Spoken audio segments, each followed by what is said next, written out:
Shalom Bapak Ibu Saudara sekalian. Sekali lagi shalom Bapak Ibu Saudara sekalian.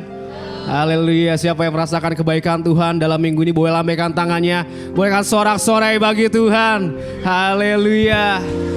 Sebab Tuhan Yesus baik bagi setiap kita. Amin. Mari kita mau bersyukur kepada Tuhan. Kita mau datang ke hadirat Tuhan yang kudus. Sebelum kita beribadah, mari kita bersatu dalam doa. Tuhan Yesus, kami bersyukur kepadamu Tuhan, untuk kesempatan yang Engkau berikan bagi kami sekali lagi Tuhan, untuk kami boleh datang beribadah kepadamu ya Bapa. Terima kasih untuk setiap berkat-Mu Tuhan. Terima kasih untuk setiap kebaikan-Mu. Terima kasih untuk setiap penyertaan-Mu dalam hidup kami ya Bapa. Kami bisa ada saat ini sebagaimana kami ada, semua karena kasih, semua karena kebaikan-Mu Tuhan Yesus. Tiba saatnya kami ingin beribadah kepadamu ya Bapa, memuji muliakan nama-Mu, mendengarkan firman-Mu Tuhan. Kiranya Kau yang hadir dalam ibadah kami pada pagi hari ini, Engkau yang pimpin dari awal sampai pada akhirnya Tuhan Yesus. Terima kasih ya Bapa, terima kasih. Di dalam nama Tuhan Yesus kami siap Tuhan untuk memulai ibadah kami pada pagi hari ini. Haleluya, amin. Haleluya. Terima kasih Tuhan. Mari kita mau datang kepada Tuhan dengan hati yang penuh dengan ucapan syukur, hati yang penuh dengan puji-pujian kepada Allah kita yang baik, Allah kita yang setia. Oh, terima kasih Tuhan. Terima kasih ya Yesus, sebab Kau baik Tuhan, sebab Kau setia. Oh, tiada Allah seperti-Mu. Haleluya. Syukur bagi-Mu Tuhan, Engkau baik, Yesus baik. Haleluya. Rasakan kebaikan Tuhan, ingat kasih-Nya Tuhan. Dia yang selalu ada bagi setiap kita, Allah yang tidak pernah tinggalkan. Oh, Allah Immanuel, Allah yang beserta dengan kita, Allah yang beserta dengan umat-umat-Nya. Haleluya. Oh, Sikiarabakais. Haleluya Tuhan. Sembah, puji, agungkan nama-Nya. Yes. Terima kasih Tuhan. Terima kasih Yesus, Engkau baik Tuhan. Haleluya. Oh, terima kasih Tuhan. Terima kasih Tuhan.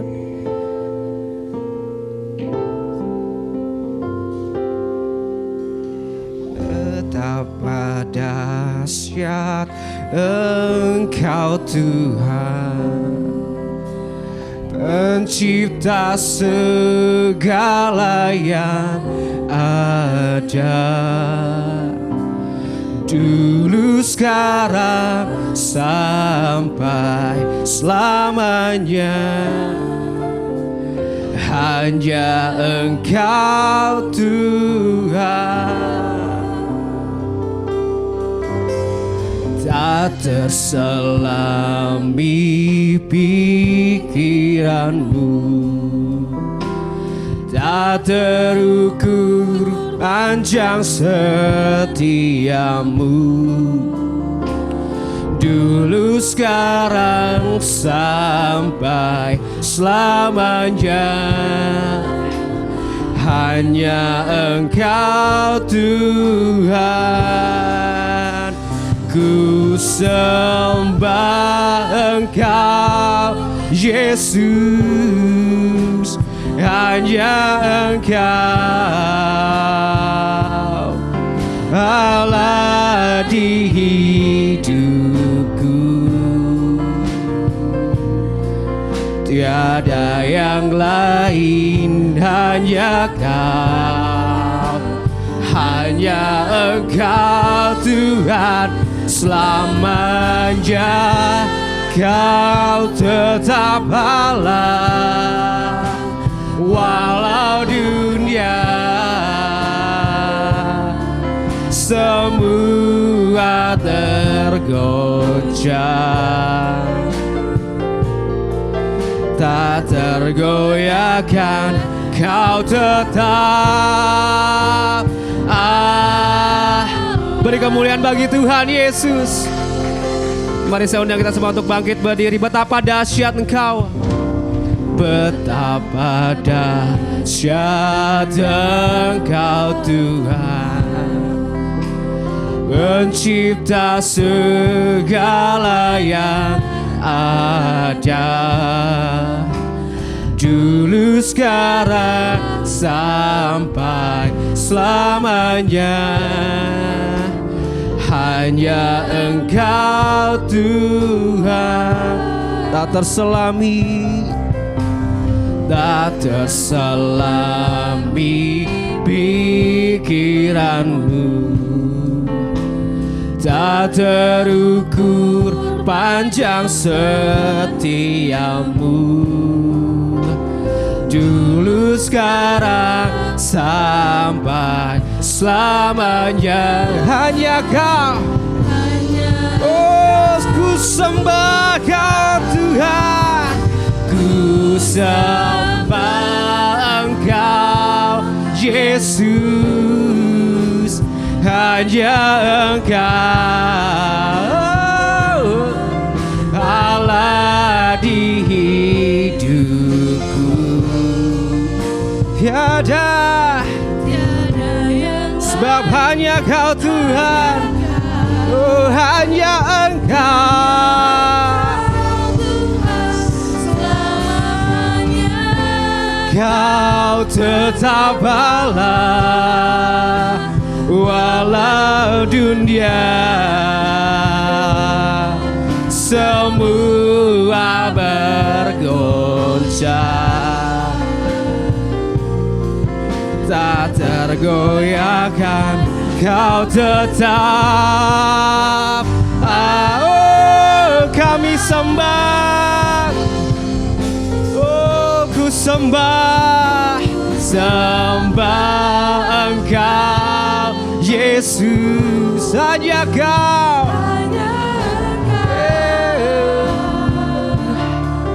Allah di hidupku,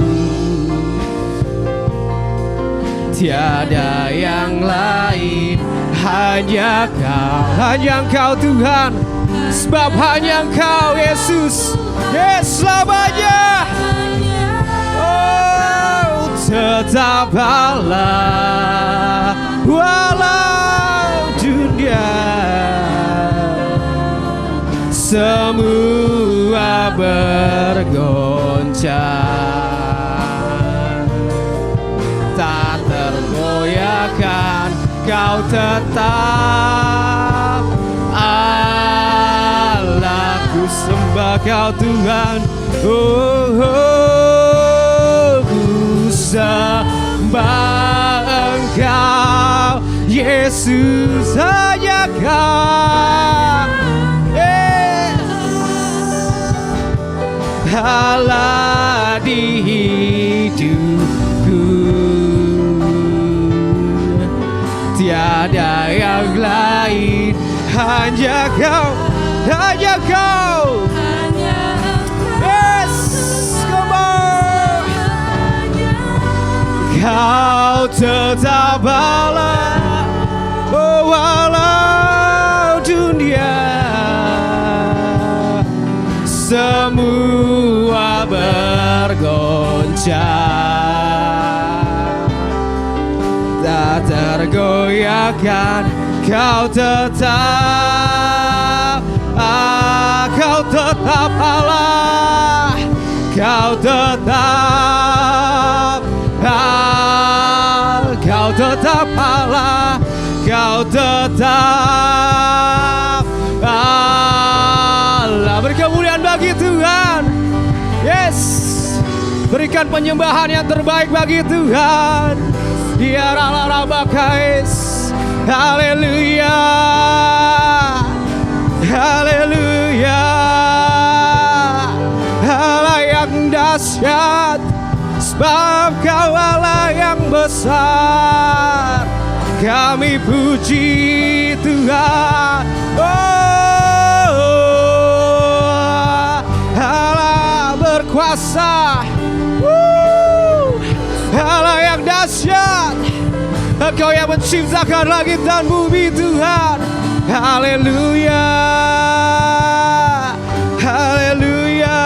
Yesus, Allah yang besar, Allah yang berkuasa.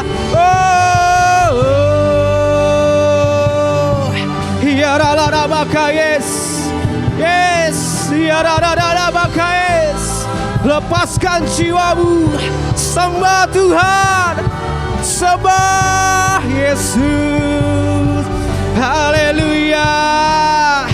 Tanggalkan setiap bebanmu, mari sembah Tuhan, tinggikan namanya. Oh yes, yes. Kiara Rabakais, Kiara Rabakais. Haleluya, haleluya. Besar namamu, mulia namamu Tuhan. Haleluya, haleluya. Oh, haleluya.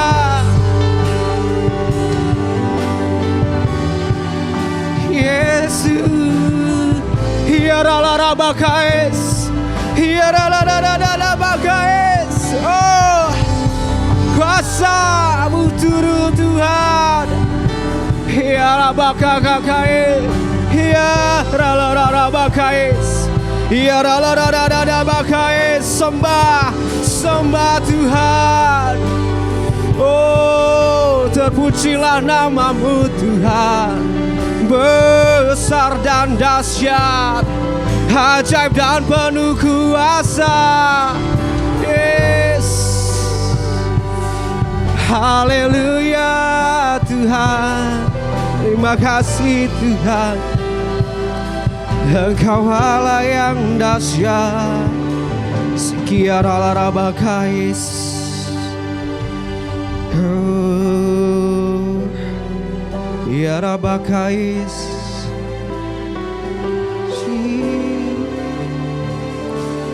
How great is our God? Sing with me, how great is our God? And all we see, how great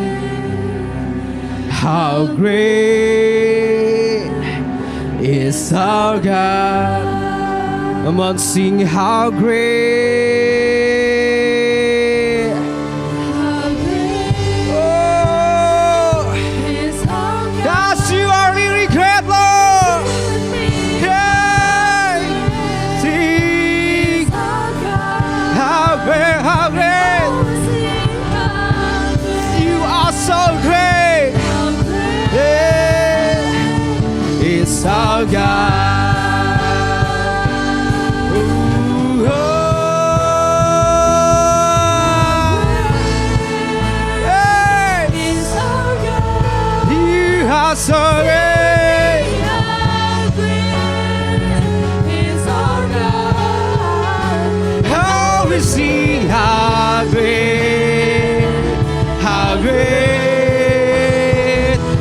Our God. Oh, how great! Sing how great! Come on, Hope Church! How great is our God! Sing together to our God. Yes! How great is our God! Name above all names, Jesus, Jesus' name above all names. You are worthy of praise. We'll see how great is our God. Oh, Jesus. Jesus' name above all name. Lift your hands up. Yes. Oh, you are worthy. We'll see how great is our God. Jesus, you are name above the name. Jesus' name above. You are worthy of all praise. And my heart will see how great is our God, Jesus.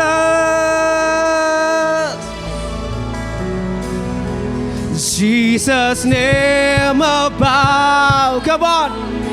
Jesus' name above all names.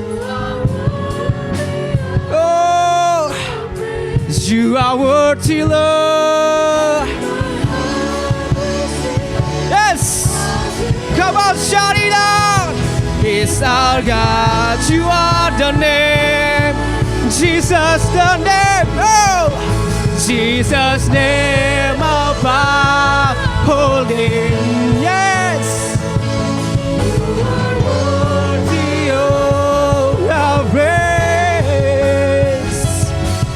My heart will sing how great is our God. My heart will sing,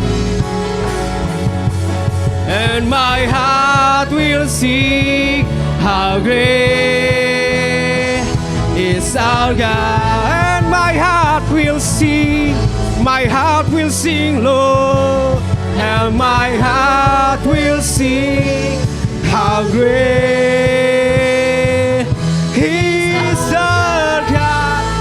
Beri kemuliaan bagi Tuhan. Sorakan haleluya. Sorakan haleluya. Biar kami terus Tuhan di dalam hadirat-Mu ya Bapa. Penuhi setiap kami Tuhan. Haleluya.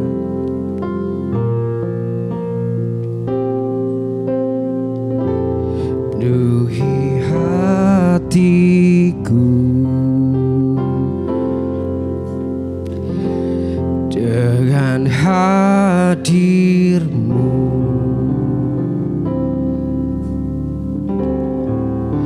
Ku rindu memandang rasamu, oh Tuhan, di dalam kekudusan-Mu. Bawaku dekat dalam hati-Mu.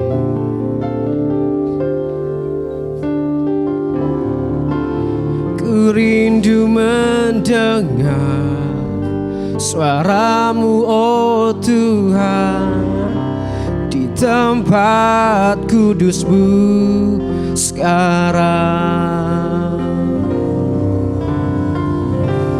Ku rasakan kasih-Mu dan indahnya kekudusan-Mu, penuhi dengan kasih-Mu. Diam di hadirat-Mu, ku mengangkat tanganku dan ku bersyukur menyembah-Mu, penuhi dengan kasih-Mu. Diam di hadirat-Mu,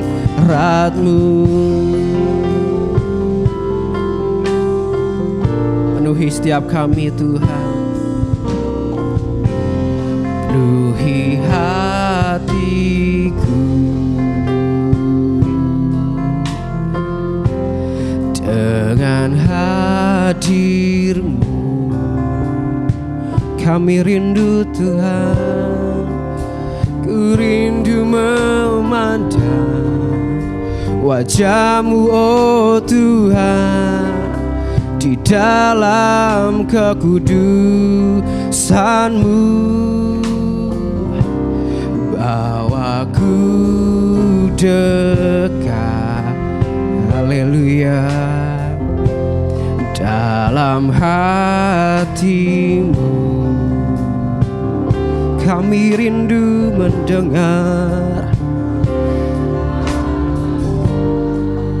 suara-Mu oh Tuhan di tempat kudus-Mu sekarang.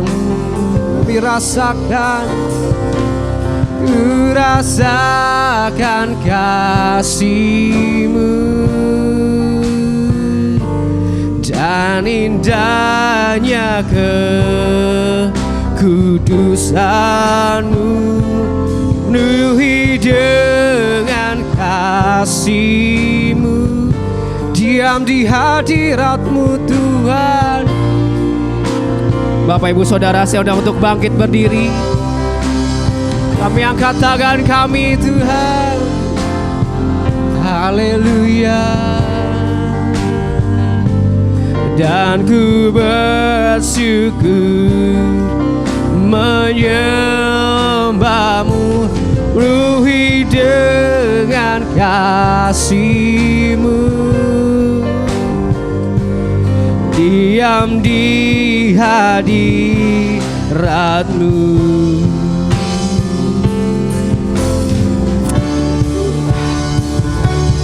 ku rasakan kasih-Mu dan indahnya kekudusan-Mu, penuhi dengan. Waktu selanjutnya saya serahkan kepada hambanya Pendeta Haryanto. Diam di hadirat-Mu, ku mengangkat tanganku dan ku bersyukur menyembah-Mu, penuhi dengan kasih-Mu. Diam di hadirat-Mu, penuhi dengan kasih-Mu, penuhi dengan kasih-Mu. Diam di hadirat-Mu.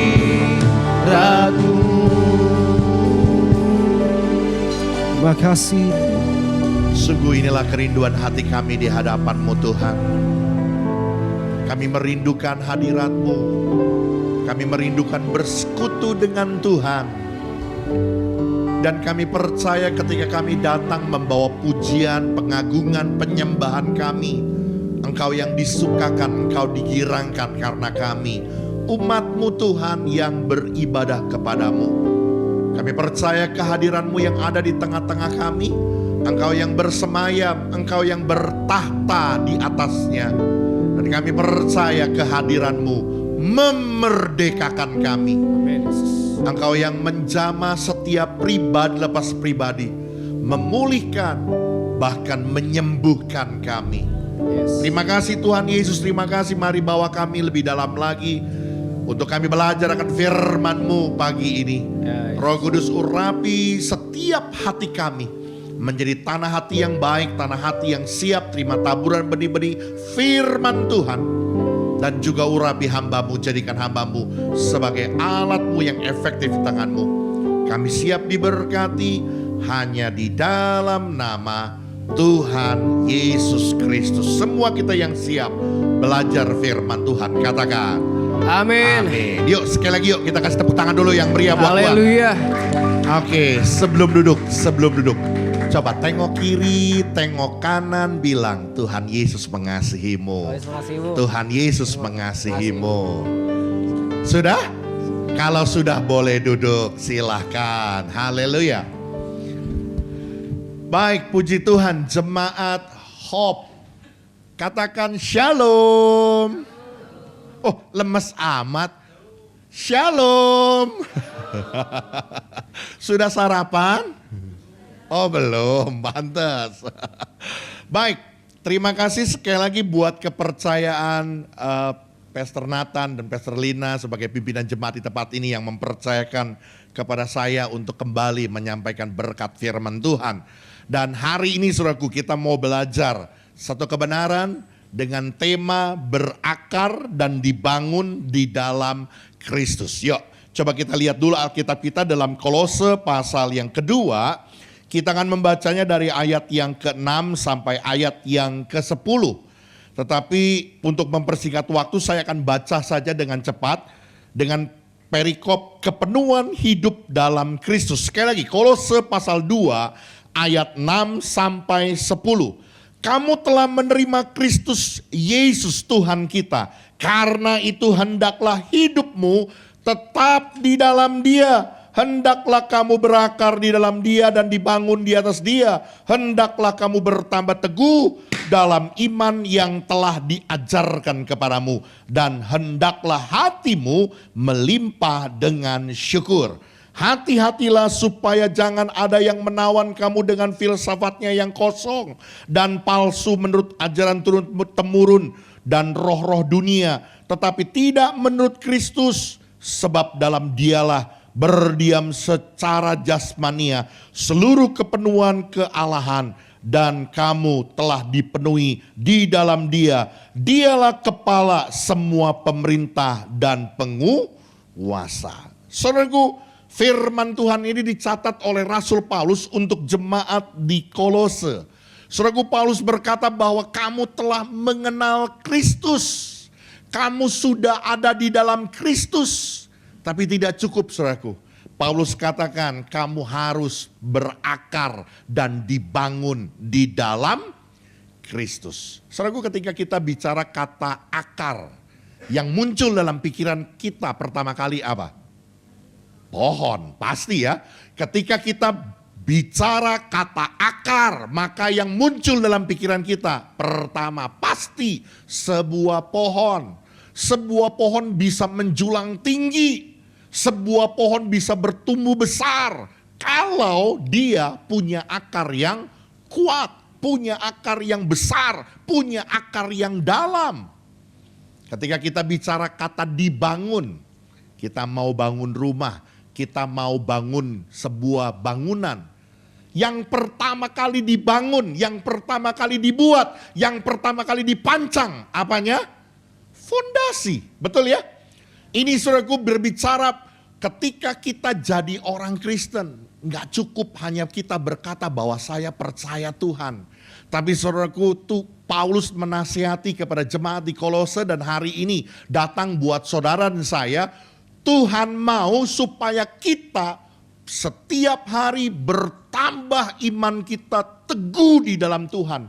Iman kita semakin berakar, semakin dibangun di dalam Kristus. Iman kita semakin kokoh, semakin kuat di dalam Tuhan. Kita bukan hanya bisa makanan-makanan yang ringan, makanan-makanan yang lembut. Tapi juga ketika Tuhan izinkan kita harus memakan makanan yang keras, kita sanggup. Kenapa? Karena kita kedapatan sudah menjadi pribadi-pribadi yang dewasa dalam Tuhan. Amin. Saudara, saya masih ingat sekali waktu anak kami yang kedua ini memang aktif sekali gitu ya. Waktu dia baru umur 4 tahunan, saudaraku. Saya seringkali beli beras, nggak besar, ukurannya 5 kiloan, saudaraku. Kira-kira berapa puluh begitu ya untuk dibagiin ke security dan dibagiin ke kebersihan di komplek kami. Karena jumlahnya memang cukup banyak, saudaraku. Dan biasanya, saudaraku, saya beli di supermarket lalu saya bawa naikin ke mobil. Waktu turunin ke rumah, saudaraku, ini anak ngeliat saya lagi turunin beras, saudaraku. Lalu 4 tahun, rambutnya aja masih botak-botak gitu, saudara ya. Lalu dia angkat beras itu, saudaraku. Dia mau coba turunin, bantuin papanya gitu ya. Waktu saya liatin aja gitu ya. Ini anak walaupun mukanya rada-rada merah gitu ya. Tapi kuat juga, saudaraku ya. Kuat juga dia turunin beras itu sampai ke dalam rumah, saudaraku. Lalu saya bilang, ini anak hebat juga ya. Kuat juga dia ngangkat beras 5 kilo ke dalam rumah gitu ya. Anak 4 tahun angkat beras 5 kilo, papanya bangga. Nggak apa-apa itu petasan. Hiburan gitu ya. Saudara, saya mau bilang saudaraku ya. Waktu anak 4 tahun angkat beras 5 kilo, papanya bangga. Cengli. Ya, sama si Aceng sama si Ali gitu ya. Tapi kalau sekarang dia udah umur kira-kira 18 tahun saudaraku. Cuman kuat angkat beras 5 kilo, masih bangga nggak? Yang enggak lah, anak 18 tahun mah mestinya bisa angkat 20 kilo, mungkin lebih kali begitu ya. Sama saudaraku. Kita jadi orang Kristen, berapa tahun kita sudah percaya Tuhan? Berapa tahun kita tertanam di dalam gereja? Berapa tahun kita dimuridkan? Berapa tahun kita berjemaat? Tapi ada begitu banyak orang Kristen yang cuman kadarnya percaya, tapi tidak mengalami sebuah pertumbuhan iman. Imannya tidak semakin kuat, tidak berakar, tidak dibangun di dalam Kristus. Imannya rapuh. Apa buktinya? Waktu dihajar dengan badai persoalan. Sudah, jangan ngomong Tuhan lagi. Mana Tuhan? Buktinya Tuhan gak tolong saya. Mudah sekali kecewa, mudah sekali tinggalkan Tuhan. Karena itu hari ini Paulus mau ingatkan buat kita, saudaraku. Tidak hanya cukup kita menjadi percaya, tapi Paulus mau supaya setiap kita orang percaya memiliki iman yang semakin teguh, semakin kokoh, semakin kuat, dibangun, berakar dan dibangun di dalam Kristus. Yang mengerti boleh bilang amin. Oleh karena itu hari ini saudaraku, kita mau coba gali secara sederhana saudaraku ya, bagaimana kita bisa berakar dan dibangun di dalam Kristus. Yuk lanjut multimedia. Yang pertama saudaraku, ayat yang ke-6 bilang begini. Karena kamu telah menerima Kristus Yesus Tuhan kita. Karena itu hendaklah hidupmu, apa saudara? Tetap di dalam Dia. Saudaraku, hidup kita akan menjadi bertumbuh secara iman. Semakin kuat, semakin kokoh. Kita berakar dan dibangun di dalam Kristus ketika kita tetap ada di dalam Dia, tetap ada di dalam Kristus. Saudara, sebuah pohon, ini bibit pohon besar, bibit pohon mangga unggul. Tapi ini bibit ditanamnya di ember yang kecil, di pot yang kecil. Biar itu bibit unggul, nggak akan pernah ada ceritanya tuh pohon bisa jadi pohon gede. Tetap aja kerdil. Kalau bahasa bentengnya bilang tetap aja kecentet tuh pohon gitu ya. Nggak bakal tumbuh itu pohon. Jadi pohon yang besar. Kenapa? Karena media tanamnya salah. Coba ditaruh di tanah lapang yang tanahnya lebar, dia ditanam di sana pasti akan bertumbuh kembang menjadi sebuah pohon yang besar dan tinggi. Saya mau katakan hal yang sama saudaraku. Ada begitu banyak orang Kristen, kenapa dia tidak mengalami sebuah pertumbuhan rohani menjadi pribadi yang semakin kuat imannya di dalam Tuhan? Karena tidak sungguh-sungguh tertanam di dalam Kristus.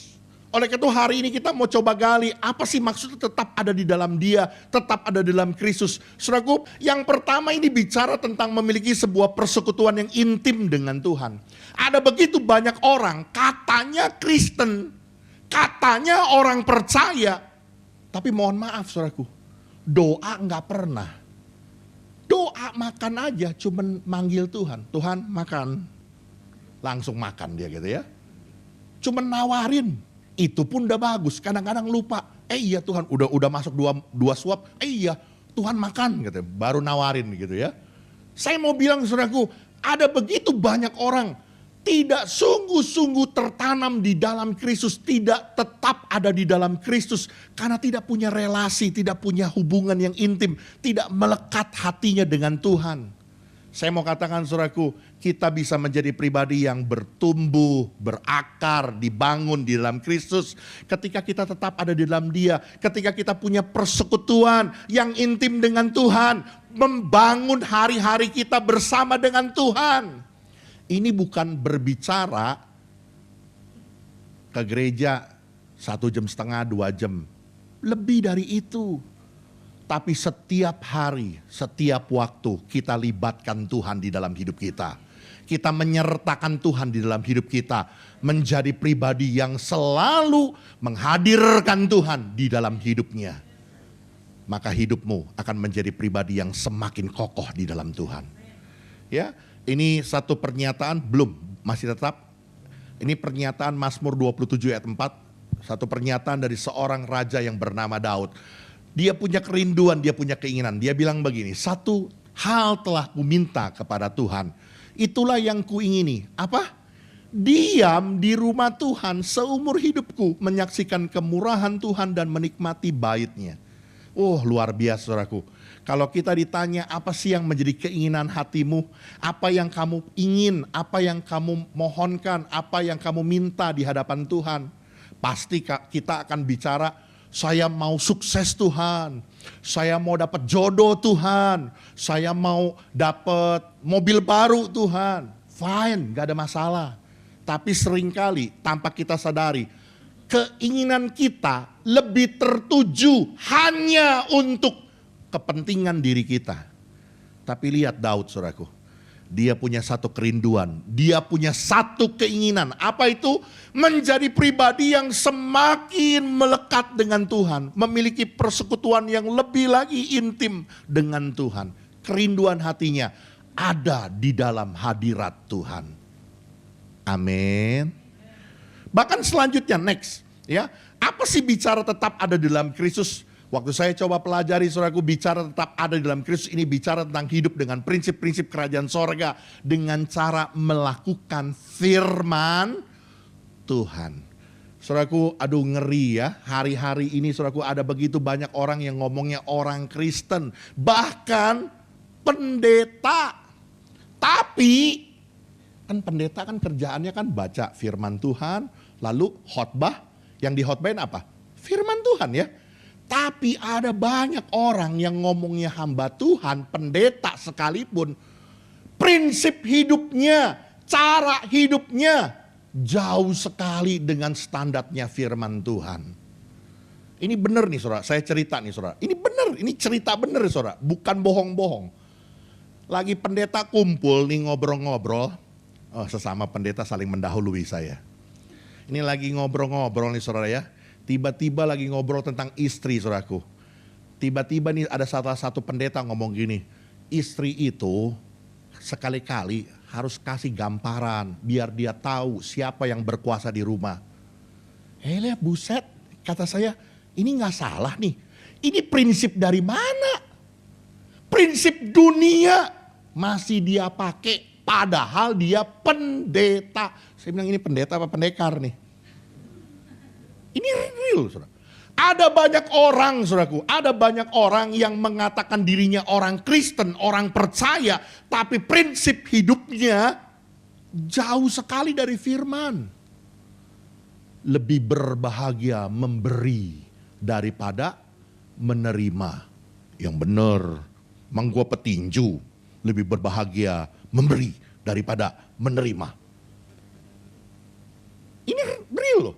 Banyak orang yang buktinya pelitnya minta ampun. Padahal firman Tuhan bilang lebih berbahagia memberi. Saya mau katakan saudaraku hari ini yuk, jadilah kita orang-orang Kristen yang prinsip hidupnya, cara hidupnya, standar hidupnya bukan lagi dengan cara, dengan prinsip, dengan standar dunia. Tapi yuk hiduplah dengan prinsip kerajaan sorga, dengan melakukan firman Tuhan. Kalau Tuhan bilang ampuni, ya, maka kita belajar untuk mengampuni.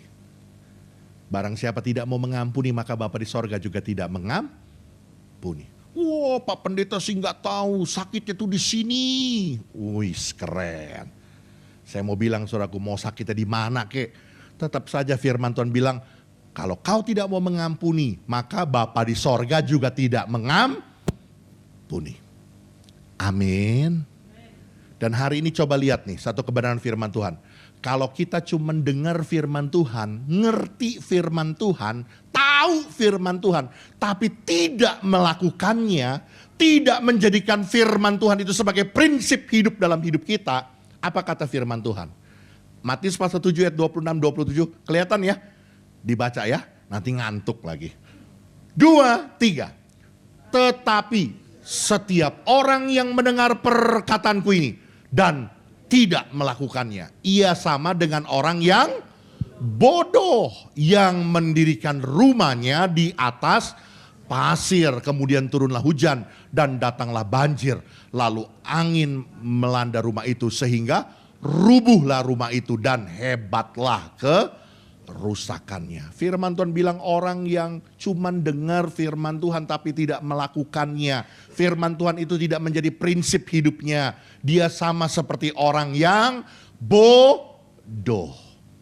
Rapuh imannya ketika datang banjir, ketika turun hujan besar, angin melanda rumah itu, maka rubuhlah rumah itu dan hebatlah kerusakannya.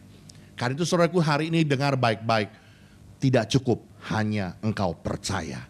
Engkau harus berakar dan dibangun di dalam Kristus. Memiliki iman yang semakin kuat, semakin kokoh di dalam Tuhan. Bagaimana?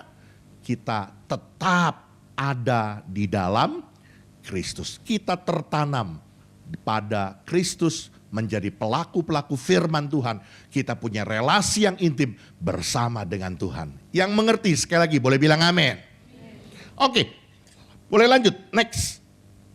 Yang kedua,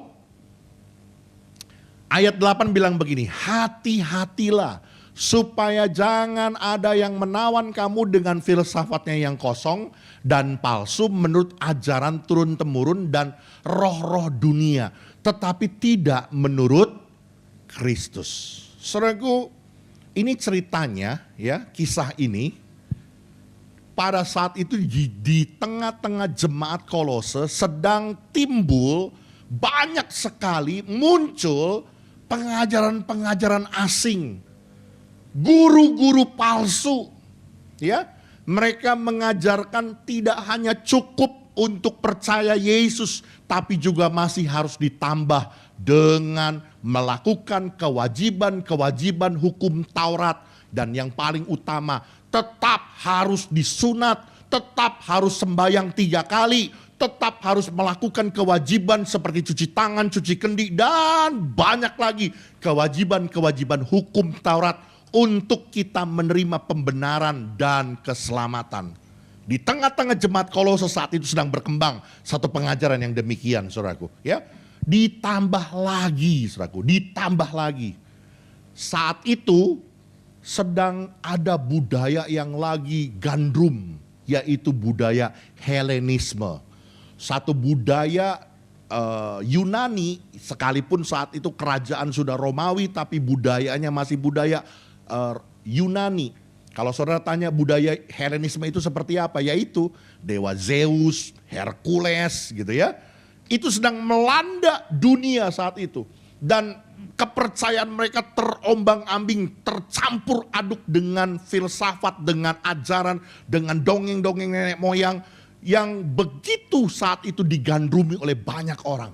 Sehingga Paulus berkata bahwa engkau bisa menjadi pribadi yang berakar dan bertumbuh di dalam Kristus ketika berpegang pada firman kebenaran. Saudaraku, bukankah hal ini yang juga sama terjadi hari-hari ini, saudaraku? Saya mau katakan bahwa karena kemajuan teknologi dalam media sosial tidak bisa dibendung, saudaraku ya. Ada muncul banyak sekali guru-guru yang mengajar. Dan kita seringkali, saudaraku, tanpa kita sadari kita lagi scroll media sosial kita. Ketemu guru ngajarin anu. Dan saya mau katakan, saudaraku, tidak semua, garis bawah ya. Tidak semua ajaran dari guru-guru itu adalah ajaran kebenaran firman Kristus yang benar. Ada begitu banyak pengajaran-pengajaran dari guru-guru di media sosial, pengajaran-pengajaran yang salah, pengajaran-pengajaran yang sesat, pengajaran-pengajaran yang didoktrin hanya dalam pengertian mereka sendiri tanpa didasari kebenaran firman Tuhan secara menyeluruh. Karena itu hati-hati, saudaraku. Ya, saya seringkali menasihati kepada jemaat saya nggak bisa bendung dan memang tidak akan terbendung hari-hari ini, saudaraku. Untuk kita di media sosial mendapat akses, mendapat pengajaran dari banyak sekali pendeta-pendeta, banyak sekali hamba-hamba Tuhan, banyak sekali guru-guru. Tapi guru boleh banyak, tapi rumahmu di sini. Bapak rohanimu dan ibu rohanimu, Pastor Nathan dan Pastor Lina. Bisa dipahami, saudaraku? Saya percaya beliau adalah hamba-hamba Tuhan yang bertanggung jawab, yang tidak akan mungkin menyesatkan saudara dengan pengajaran-pengajaran yang keliru. Saya sebut aja lah, biar ini di media sosial juga gak apa-apa. Kemarin ada muncul satu hamba Tuhan yang gondrong, betato-betato tuh. Yesus mengasihimu, Yesus mengasihimu. Yes, aku tahu Yesus mengasihiku. Lalu dia bilang, oh gak perlu login jadi Kristen. Semua orang bisa selamat. Yang penting bikin kebaikan. Yang penting jangan bikin kejahatan. Pokoknya mati masuk surga. Hello. Ngerti gak sih esensi kekristenan? Kekristenan itu bicara tentang Kristus mati karena dosa-dosa kita. Karena ketidaksanggupan dan ketidakberdayaan manusia untuk mengatasi dosa. Maka Kristus harus tergantung mati di atas kayu salib sebagai korban penebus dosa kita. Kalau dengan kebaikan kita, dengan perbuatan baik kita, ibadah kita, amal kita, kita bisa mati masuk sorga. Saya mau bilang, saudaraku, Kristus tidak perlu mati tergantung di atas kayu salib. Amin. Lalu ini hamba Tuhan diserang banyak pendeta. Dan yang gawatnya, dengan gampangnya dia bilang begini, saudaraku. Saya sekarang sudah bukan pendeta lagi. Saya sekarang sudah mundur. Saya tidak lagi jadi pendeta, tidak lagi jadi gembala. Jadi jangan serang-serang saya lagi. Iya, tapi bagaimana dengan banyaknya orang yang sudah disesatkan? Bisa dimengerti, saudaraku? Di mana pertanggungjawabanmu sebagai seorang hamba Tuhan yang menyesatkan banyak jiwa? Firman Tuhan bilang kalau ada orang menyesatkan, itu suruh ikat lehernya dengan batu kilangan. You know batu kilangan? Itu batu yang gede, saudaraku. Lalu lemparin ke jurang katanya. Ini serius, saudaraku. Itu firman Tuhan bilang. Lalu dengan gampangnya, sekarang saya udah bukan pendeta, jadi jangan serang-serang saya lagi. Ya ampun, enak amat. Masih banyak lagi saudaraku. Pengajaran Yesus bukan Tuhan. Yesus itu manusia.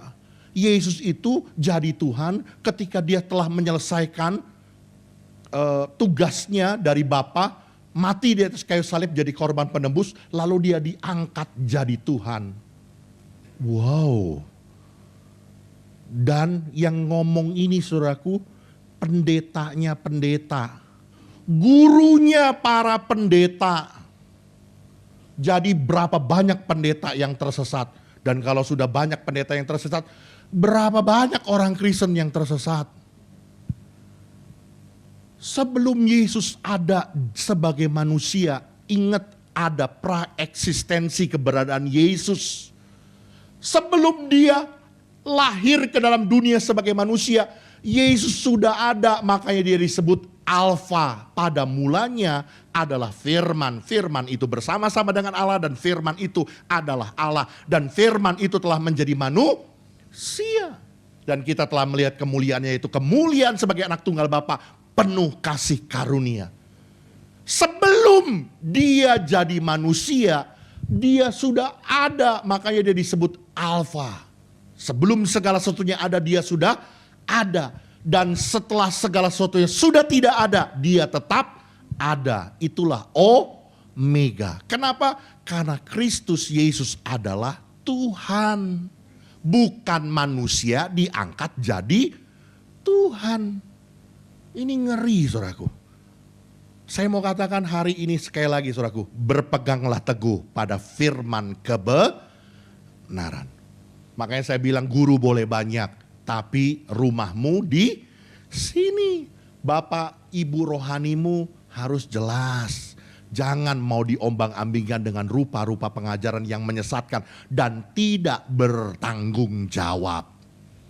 Ditambah lagi saudaraku ya, belum lagi dengan tradisi, ajaran filsafat. Ini jangan main-main saudaraku ya. Kalau sudah bicara tentang doktrin, ajaran, ini mencuci otak saudaraku. Kita tahu ya, orang berani untuk mati bunuh diri hanya demi doktrin yang diyakini. Ya, kita punya nenek moyang ngajarin, saya punya mama saudaraku ya, latar belakang dari kepercayaan leluhur saudaraku. Walaupun katanya udah Kristen ya, tapi tetap aja saudaraku, kalau saya lagi duduk makan saudaraku ya, goyang-goyang kaki gitu ya. Hish, makan gak boleh goyang-goyang kaki, nanti dapat mertua bawel. Ih, apa urusannya ke? Saya bilang, makan goyang-goyang kaki dapat mertua bawel gitu ya. Jangan berdiri di depan pintu anak perawan, nanti berat jodoh. Apa urusannya? Ada juga ngalangin orang mau lewat gitu ya. Itu baru bener gitu. Masa jadi gara-gara berdiri di depan pintu lama-lama jadi berat jodoh? Apa urusannya? Mau bangun rumah, ngadepnya gak boleh begini, harus begini. Ngadepnya gak boleh kesini, ini gak boleh pantul ini. Ya ampun, udah tahu beli rumahnya RSSSS. Begitu buka pintu depan, ketemu pintu belakang. Lalu nggak boleh begini, nggak boleh begitu. Bagaimana orang ukuran tanahnya cuma segitu? Mau bikin tangga rumah dihitung dulu. 1, lahir. 2, gede. 3, tua. 4, mati. Jadinya nggak boleh 4, nggak boleh 8, nggak boleh 12, nggak boleh 16. Kenapa? Mati. Halo? Siapa di sini yang masih kayak begitu? Bertobat. Kita hidup bukan karena anak tangga, saudaraku. Ini jujur ya. Kalau saudara tanya, Pak Pendeta di rumah anak tangga aja berapa? Enggak tahu saya, nggak pernah ngitung. Lu hitung aja sendiri. Bener. Waktu lagi bikin anak tangga, tukangnya bilang, Pak ini mau dibikin berapa? Lu hitung aja sendiri, lu bikinnya sendiri, kagak usah tanya gua. Pokoknya jadi itu tangga yang baik dan benar. Nggak pusing. Hidup saya bukan ditentukan dengan anak tangga. Hidup saya ditentukan oleh karena firman Tuhan. Amin. Sekali lagi, berpeganglah teguh pada firman kebenaran. Jangan mau diombang-ambingkan dengan rupa-rupa pengajaran. Harus kasih sesuatu, kalau enggak nanti sial. Saya mau bilang, aduh, hidup kita itu bukan ditentukan seperti itu. Kalau Tuhan tidak berkehendak, sekalipun 1.000 rebah di sisi kita, 10.000 rebah di kanan kita, kita tidak akan kenapa-kenapa. Amin. Semua terjadi, bahkan dikatakan firman Tuhan, sehelai rambut kita jatuh ke bumi, kalau tanpa seizin Tuhan tidak akan terjadi. Amin. Jangan mau diombang-ambingkan dengan rupa-rupa pengajaran kita, orang-orang percaya spesial di mata Tuhan. Karena itu berpeganglah teguh pada firman kebenaran. Oke, next. Ini satu ayat saudaraku, biar saudara mengerti betul-betul. Kita baca sama-sama ya. Galatia 1 ayat 8 dan 9. 2, 3. Tetapi sekalipun kami atau seorang malaikat dari sorga yang memberitakan kepada kamu suatu Injil yang berbeda dengan Injil yang telah kami beritakan kepadamu. Apa saudara? Terkutuklah dia. Seperti yang telah kami katakan dahulu, sekarang ku katakan sekali lagi. Jikalau ada orang yang memberitakan kepadamu suatu Injil yang berbeda dengan apa yang telah kamu terima. Apa saudara? Terkutuklah dia. Jadi saudaraku, kalau ada orang yang ngajarin sekalipun kelihatannya ini pendeta ganteng banget dah, ini pendeta maco banget dah, ini pendeta meyakinkan banget argumentasinya, ini pendeta begitu banyak pengikutnya, tapi kalau ajarannya tidak seperti apa yang telah kita terima, firman Tuhan bilang jangan dipercaya, terkutuklah dia. Amin. Berpeganglah teguh pada firman kebenaran. Dan yang terakhir. Wah, ini kata-kata mujizat ya. Yang buta melihat. Wis, udah mau selesai. Bangun dulu gitu ya. Enggak ya, di sini seger-seger semua ya. Oke, jadi minimal pulang masih bawa 1 poin begitu. Oke, yang terakhir saudaraku, bagaimana kita bisa memiliki, kita berakar dan dibangun di dalam Kristus, kita bisa memiliki sebuah iman yang semakin kuat, semakin kokoh di hadapan Tuhan. Ayat 7 bilang begini tadi saudaraku, hendaklah kamu berakar di dalam dia dan dibangun di atas dia. Hendaklah kamu bertambah teguh dalam iman yang telah diajarkan kepadamu. Dan hendaklah hatimu melimpah dengan syukur. Saudaraku, yang ketiga yang saya jumpai, bagaimana kita bisa menjadi pribadi yang semakin berakar dan dibangun di dalam Kristus, iman kita semakin kokoh ketika hati kita melimpah dengan syukur. Kata melimpah artinya dari satu ukuran itu sudah melebihi sampai meluap. Ucapan syukur itu sampai luber keluar. Demikian hati kita harus melimpah dengan syukur. Kenapa saudaraku? Karena apa yang terjadi, camkan ini, apa yang terjadi dalam hidup kita, itu tidak selalu seperti apa yang kita harapkan. Seringkali saudaraku, Tuhan izinkan kita mengalami satu keadaan, satu kondisi yang tidak kita harapkan, tetapi terjadi dalam hidup kita. Kalau hati kita cuma mampu bisa bersyukur pada saat masa-masa yang paling sukar, pada saat masa-masa sulit hidupmu, engkau tidak lagi sanggup untuk bersyukur. Padahal firman Tuhan berkata, mengucap syukurlah dalam segala hal, dalam segala keadaan. Sebab itulah yang dikehendaki Allah bagi kamu di dalam Kristus Yesus. Karena itu hatimu harus melimpah dengan syukur. Meluap ucapan syukur kita. Apapun penentuan Tuhan buat hidup kita, kita selalu bisa bersyukur. Makanya saya tuliskan di sana saudaraku, hati yang melimpah dengan syukur, bukti nyata kita mempercayai Tuhan. Bahwa semua yang diperbuat Tuhan, yang Tuhan izinkan terjadi dalam hidup kita, adalah yang terbaik bagi hidup kita. Amin. Saya akan tutup khotbah saya saudaraku dengan sebuah cerita yang sangat memilukan. Saudaraku, beberapa bulan lalu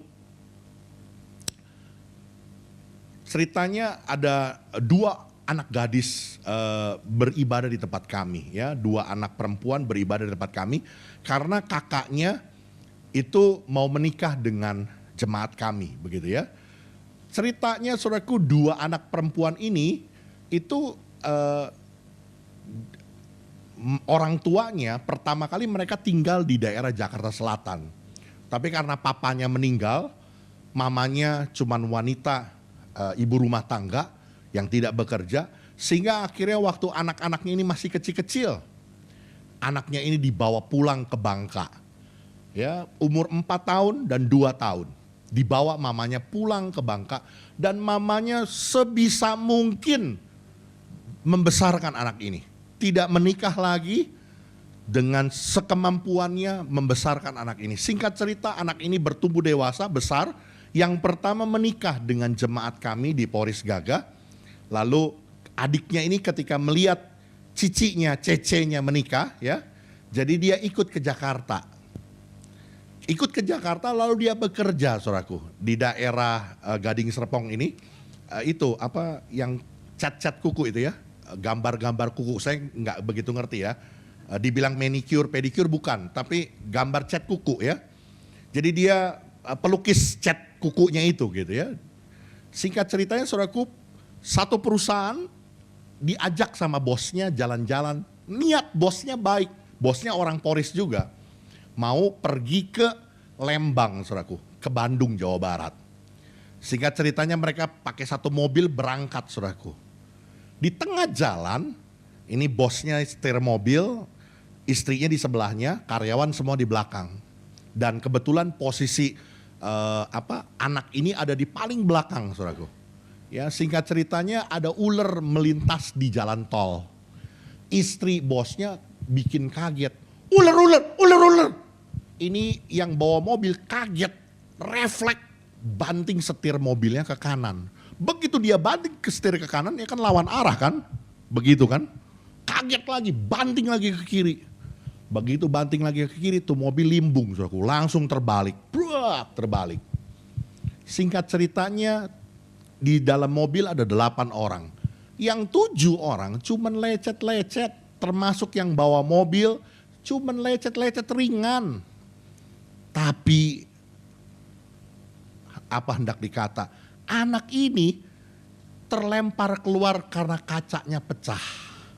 Kaca mobil belakangnya pecah, dia terlempar keluar dan langsung koma dan meninggal di rumah sakit.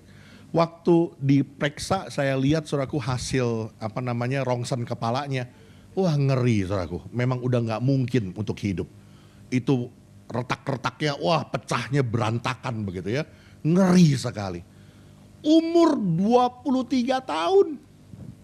Saudara, saya saja sebagai gembalanya yang baru beberapa bulan melayani dia, baru beberapa bulan kenal sama anak ini karena anak ini beribadah ikut cecenya di tempat kami gitu ya. Sangat terpukul sekali, sedih sekali. Saya ngelihat di hadapan saya sekarang ini anak udah jadi jenazah yang kaku. Saya cuma berpikir bagaimana ini mamanya. Sekali lagi, mamanya membesarkan anak ini seorang diri sejak usia 2 tahun. Baru gede, baru umur 23 tahun, merantau ke Jakarta. Dapat berita, sudah jadi jenazah. Coba renungkan, bagaimana perasaan mamanya. Saya bilang sama cecenya, bagaimana mama ini? Ya mau bagaimana kok, mau gak mau mesti kasih tahu. Dia kasih tahu pelan-pelan dah saya bilang. Tapi yang hebat ketika mamanya ketemu dengan saya doakan, saya teguhkan, saya kuatkan. Mamanya bisa berkata, Tuhan Yesus tetap baik. Kenapa? Karena hatinya melimpah dengan syukur. Dia tahu setiap penentuan Tuhan, setiap kedaulatan Tuhan yang terjadi, itu pasti yang terbaik untuk hidupnya. Sekalipun dia nggak mengerti, dia nggak bisa terima dengan apa yang terjadi, tapi dia tidak pernah mau berkata bahwa Tuhan jahat dalam hidupnya. Amin. Ini pribadi yang berakar dan dibangun di dalam Kristus. hatinya melimpah dengan ucapan syukur. Tuhan Yesus memberkati kita. Amin. Kami bersyukur di hadapan-Mu Tuhan. Firman-Mu sudah diperdengarkan buat kami siang ini. Tuhan mau kami bukan sekedar hanya percaya ada di dalam gereja ini duduk beribadah kepada Tuhan. Tapi Tuhan mau kami memiliki iman yang semakin berakar. Amin. Dibangun di dalam Kristus. Iman kami semakin kokoh. Iman kami semakin kuat di dalam Tuhan. Karena itu mari Roh Kudus, Engkau yang menolong kami. Supaya kami tetap tinggal di dalam Kristus. Tetap ada di dalam Kristus. Ada dalam sebuah persekutuan, relasi yang intim dengan Tuhan. Bukan hanya sekedar pada waktu jam-jam ibadah kami. Tapi sungguh setiap hari, setiap waktu kami melibatkan Tuhan di dalam hidup kami. Amin Yesus. Kami mau hidup dengan prinsip-prinsip kerajaan sorga dengan melakukan firman Tuhan. Kami mau menjadi orang yang bijaksana seperti orang yang membangun rumah di atas batu karang yang teguh. Sehingga ketika badai datang, banjir besar menerpa, rumah kami tetap teguh berdiri. Karena kami adalah pelaku-pelaku firman-Mu.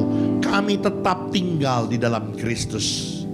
Bahkan hari ini firman Tuhan ajar supaya kami berpegang teguh pada firman kebenaran. Tidak diombang-ambingkan dengan rupa-rupa pengajaran. Hari ini kami mau ambil sebuah komitmen. Guru boleh banyak, tapi rumah rohani kami ada di tempat ini.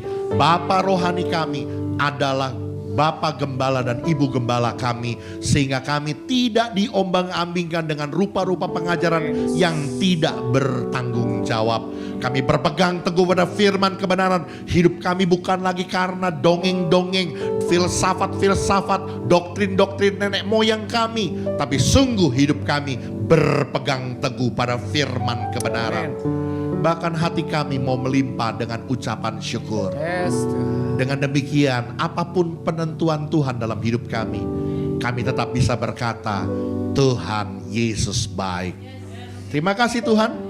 Mari Engkau berkati setiap kami, biar meteraikan firman-Mu dalam hidup kami, dan kami terima firman Tuhan di dalam nama Tuhan Yesus Kristus. Terima kasih untuk firman-Mu ya Bapa, melalui hamba-Mu Bapak Pendeta Haryanto Winata. Kiranya Engkau terus memberkati hamba-Mu ini Tuhan. Kemanapun dia melangkah Tuhan, Engkau terus memberikan dia hikmat-Mu, kecerdasan rohani yang luar biasa, yang terus menuntun dia Tuhan untuk menyampaikan firman-firman-Mu, untuk menyampaikan kata-kata-Mu yang benar Tuhan. Terima kasih Tuhan, Engkau juga berkati keluarganya, Engkau cukupkan apa yang menjadi kebutuhan mereka Tuhan. Amin. Terima kasih ya Bapa. Terima kasih untuk firman-Mu, terima kasih untuk kecerdasan rohani yang boleh kami terima hari ini Tuhan. Dan sekarang kami siap untuk menerima berkat-Mu. Kami mau mengangkat kedua tangan kami Tuhan untuk menerima berkat-Mu Tuhan dengan ucapan syukur. Tuhan memberkati engkau dan melindungi engkau. Tuhan menyinari engkau dengan wajah-Nya dan memberi engkau kasih karunia. Tuhan menghadapkan wajah-Nya kepadamu dan memberi engkau damai sejahtera. Tuhan akan mengangkat engkau menjadi kepala dan bukan menjadi ekor.